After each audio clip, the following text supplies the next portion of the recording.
Welcome to AHRC TV's weekly roundup. In this week's program, AHRC TV brings you stories from Hong Kong and Nepal. AHRC holds trauma counselling workshop for earthquake survivors in Nepal. Interview with Dr. Rajat Mitra. Police violence in Nepal against documentary film viewers in the southern plains of Madhesis. Tom Grundy, founder of Hong Kong Free Press, speaks to AHRC TV about press freedom in the Special Administrative Region. Welcome to AHRC TV's weekly roundup. I'm Josephina Bergström. The program begins in Nepal, where last week the Asian Human Rights Commission conducted a trauma workshop for civil society activists. The workshop was titled Trauma of Devastation, Rebuilding the Society. The April 25th earthquake destroyed thousands of lives and damaged a staggering amount of property in Nepal. Many people who have lost family members and whose houses have been destroyed are still living in tents. These are crowded living conditions. Many families are often sharing the same tents. Though the government of Nepal and many international and national organizations have provided relief materials to some of the earthquake victims, very few are offering much-needed trauma counseling. The AHRC last week conducted a psychosocial counseling workshop with 19 participants, who included civil society activists, community workers, students and volunteers in Kathmandu. The workshop focused on providing handy tools on how to approach earthquake victims, methods to deal with suicidal victims, and strategies to rebuild society, as well as other aspects of dealing with trauma were discussed. AHRC TV interviewed some participants for their take on the workshop and also spoke with AHRC's Dr. Rajat Mitra, who led the workshop in Nepal. भर्खरै हामीले 2-3 महिना अगाडि नेपालमा ठुलो महाभूकम्पको हामीले सामना गर्नु पर्यो। यो महाभूकम्पबाट धेरै क्षतिविच्छेद आर्थिक रूपमा सामाजिक रूपमा धेरै क्षति त पुगेको छ।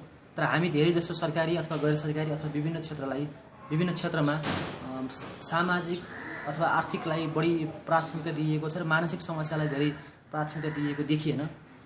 मानसिक रूपमा धेरै बालबच्चाहरू अनाथ भएका छन्, धेरै परिवारहरू घरबार विहीन भएका छन्, आफन्तहरू गुमेका छन्। यो अभिघात जसलाई हामी ट्रमा भन्छौँ, यो अभिघातबाट लामो समयसम्म धेरै हामी नेपालीहरू विक्षिप्त हुनुपर्ने, तनावमा रहनुपर्ने अवस्था छ र यो तनावलाई कसरी कम गर्ने र विक्षिप्त अवस्थालाई कसरी कम गर्ने भन्ने सम्बन्धमा जुन विद्वान वरिष्ठ मनोपरामर्शदाता रजत मित्रले हामीलाई 3 दिनमा धेरै कुराहरू सिकाउनु भयो र ती सिकाइएका कुराहरू व्यावहारिक रूपमा थिए र सैद्धान्तिक रूपमा त हुने नै भए।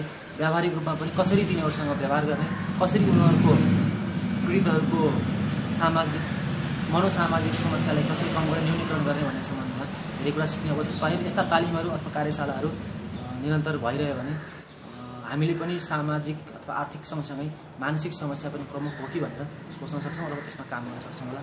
धन्यवाद। मेरो नाम सृजना महर्जन हो। यो ट्रेनिङ चाहिँ मेरो लागि एकदम प्रभावकारी भयो। भर्खरै गएको भूकम्पबाट धेरैजना प्रभावित भएका छन्, जसबाट चाहिँ धेरैले राहतमा मात्रै एकदम जोड दिएको पाइयो। त्यसमा मानसिक रूपमा पीडित भएकोहरूलाई ध्यानमा राखेर जुन ट्रेनिङ भयो यो एकदम प्रभावकारी भएको थियो। यसले चाहिँ पीडितहरूको मानसिक समस्यालाई चाहिँ समाधान गर्ने प्रोत्साहन गरेको छ र यो ट्रेनिङ चाहिँ काठमाडौँमा मात्र नभई अन्य क्षेत्रहरूमा पनि हुनुपर्ने एकदम आवश्यक छ र यो ट्रेनिङ गरिदिनु भएकोमा AHRCको organizationलाई एकदम धन्यवाद दिन चाहन्छु। The workshop revealed for me that the Nepali society is also a deeply resilient society. They have been affected by the trauma, yes, but they are also, working hard to rise above it, and they have a lot of spiritual strength inside to come out of it, which some of the participants they talked of again and again. They shared that they felt devastated by the trauma, by the death, by the destruction everywhere, and it took them some time to kind of gather themselves together and then come out of it. And what they wanted was in the workshop was mental health, knowledge about mental health, about practical tips about how to deal with someone who's traumatized or someone who has gone through a loss, how to address that person, and which they felt that they got a lot in the session. So it was a workshop devoted a lot to giving them practical tips and suggestions about how to go on with their life. And what I also felt deeply touched by was their spirit, which seemed, that it seemed to rise. So it felt very good to be part of that whole effort. And many of them asked me that, they said that, sir, can we do this across other parts of Nepal, and can we call more people next time? So I said, sure, I would, look forward to that. And they thanked Asian Human Rights Commission for arranging this workshop. So that was my overall impression. And I think that it was overall a workshop which was very productive. The program stays in Nepal for the next story. The Nepalese police have attacked a group of people watching a documentary film made by Dr. Chandrakant Raut. The police fired 4 rounds of live bullets, several rounds of tear gas, and charged the audience with batons in Balua Bazar of Mahotari district, located in Nepal's southern plains of Madhesis. Around 25 people were reportedly injured during the police violence. One 57-year-old, Ram Sundar Yadav, was severely beaten by the police and required 18 stitches to the head. 3 other audience members were arrested, one of whom, Mr. Satya Narayan Sa, was tortured in police custody and then refused medical assistance. The police also tore down the screen and vandalized the projector and other equipment on site during the attack. In response to the police brutality, a crowd of about 2,500 people surrounded a police post in Balua the following morning. Police again charged at the crowds with batons and fired tear gas. Hundreds of armed police force personnel have now been deployed in the area, and further police violence is feared. Dr. Raut's controversial documentary in question is called Black Buddhas, the Madhesis of Nepal, and argues for the rights of the Madhesi ethnic group living on the southern plains of Nepal. The Madhesi face racism and discrimination in Nepal, and Dr. Raut has argued that only independence will ensure their rights. As Dr. Raut has been placed under an indefinite house arrest for sedition, people have recently turned to watching his documentaries as an alternative to hearing him speak in person.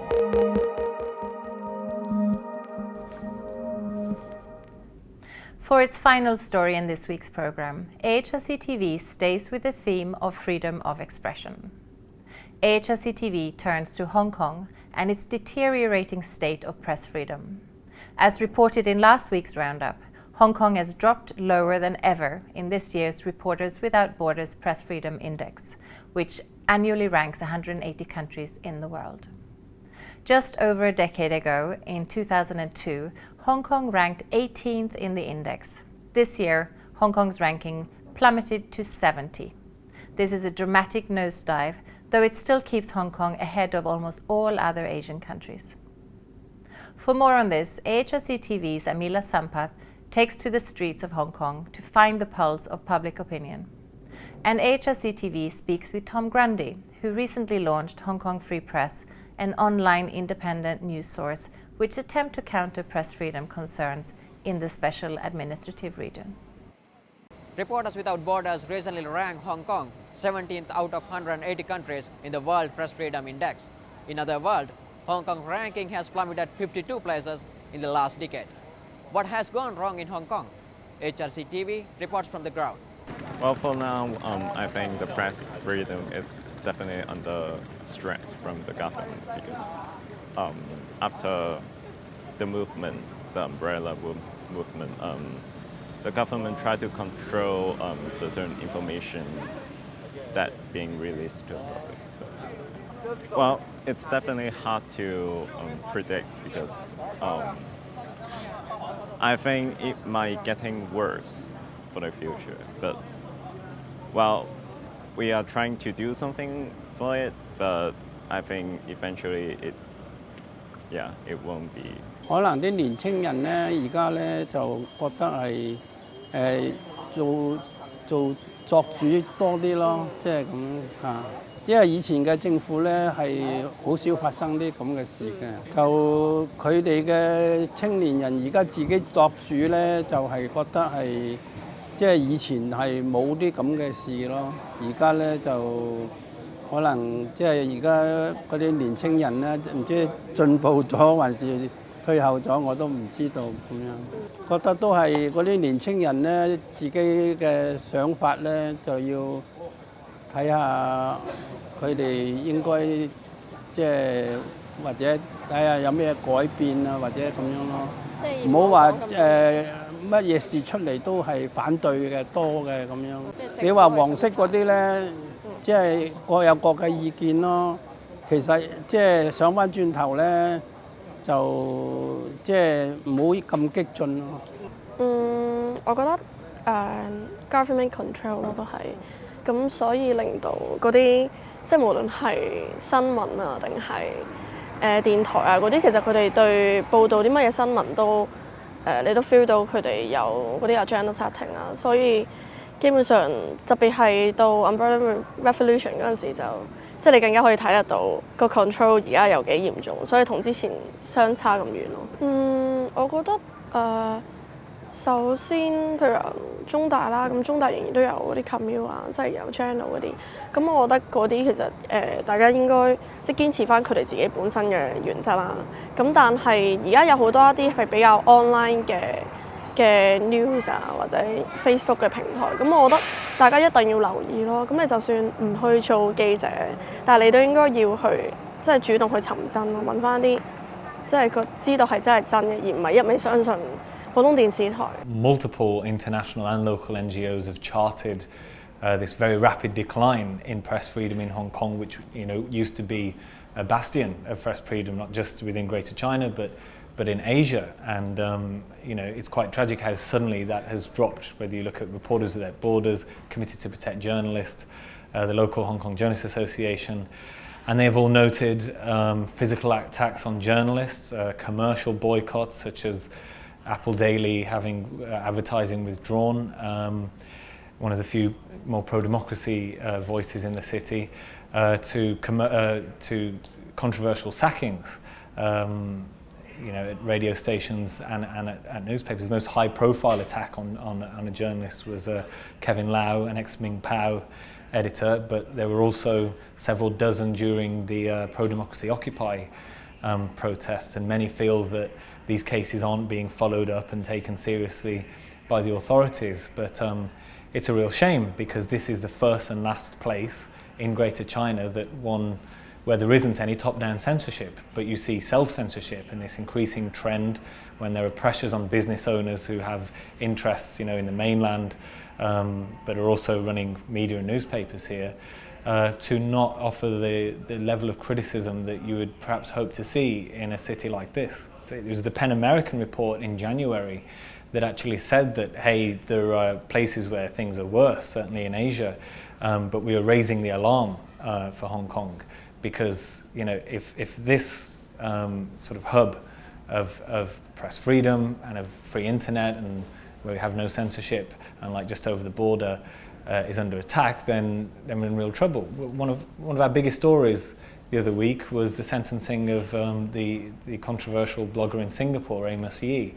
I don't know how freely we could have reported on that had we have been in the country. Likewise, the coverage at Hong Kong Free Press of the detained lawyers, I think, puts it into perspective when it comes to some of the other English media in Hong Kong and how they dealt with it. So we're sort of taking advantage of what you say, the fact that it's still at the moment is at least a half decent place for press freedom, despite the many concerns. Well, as Hong Kong Free Press gets more money, resources and people, we hope to do even more serious investigative journalism and things that are lacking in the city. But setting this up was a direct response to all of this rather grim news, which we were hearing repeatedly over several years about press freedom, and our very bottom line in how we are structured as a non-profit is our independence. So you can't buy a slice of Hong Kong Free Press. We are not limited by shares but by guarantee. And whatever happens, and as we expand, you know, that will always be sacred, I suppose. That is all for this weekly roundup. For more on these and other issues, please visit www.humanrights.asia. Thank you for watching, and see you next week.